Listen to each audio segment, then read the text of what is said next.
Shiv competition ढकरावा में आप लोगों का स्वागत है। आज हम लोग पृथ्वी के विषय में जानकारी देंगे कि पृथ्वी की कक्षा कैसी है और पृथ्वी के बीच में कौन सी रेखा निकली हुई है, पृथ्वी भूमध्य रेखा के ऊपर कौन सी रेखा है, कर्क रेखा के नीचे कौन सी रेखा है। तो पृथ्वी के बीचों बाच में बात की जाए तो यहाँ पर है भूमध्य रेखा या विषुवत रेखा। भूमध्य रेखा के ऊपर बात की जाए तो यहाँ पर है कर्क रेखा। ये 23 सही 1/2 डिग्री पर इसका झुकाव है, यानी कि 23.5 डिग्री भी कह सकते हैं।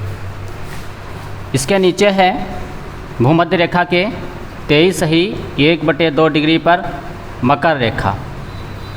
मकर रेखा इस पृथ्वी में ग्लोब पर जो पूरब से पश्चिम की ओर खींची गई रेखाएं हैं उनको अक्षांश रेखा कहते हैं। पृथ्वी की अगर परिधि की बात की जाए, वृत्त की बात की जाए तो इसका टोटल कोण है 360 डिग्री।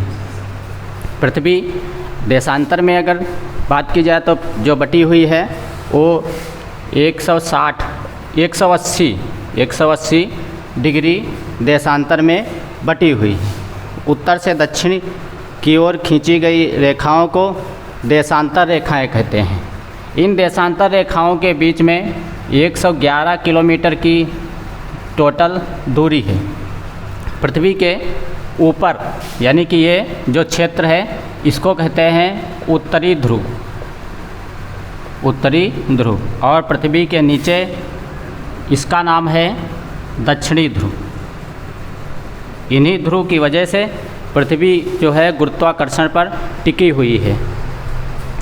पृथ्वी के बीचों बाच में जहाँ से भूमध्य रेखा और देशांतर रेखा क्रॉस करती है वहाँ पर 0 डिग्री देशांतर का कोण बनता है। 0 डिग्री देशांतर का कोण बनता है। और यहाँ से जो इसकी प्राथमिकता दी गई है वो इस कोण में तो 0 से 90 डिग्री कोण क्या है इसका जो है बना हुआ है।